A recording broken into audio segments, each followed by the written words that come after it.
Viral di media sosial sebuah video yang memperlihatkan warga negara asing, WNA, menuding polisi di balik korupsi. Dalam video itu, terlihat seorang WNA mengeluarkan pernyataan menyudutkan polisi dengan bahasa Inggris. Kalau kamu ingin liburan ke Bali, siap-siap saja. Karena polisi akan menghentikanmu, di mana saja memeriksa dokumen yang kamu punya. Mereka akan menghabiskan semua uang yang kamu punya untuk para polisi yang korupsi ini.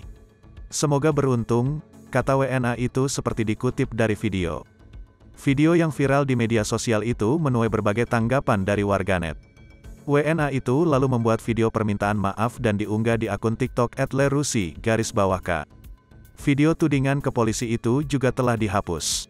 Menanggapi video itu, Kepala Bidang Hubungan Masyarakat, Kabid Humas Polda Bali Kombes Syamsi mengatakan, petugas mencari WNA itu untuk dimintai keterangan.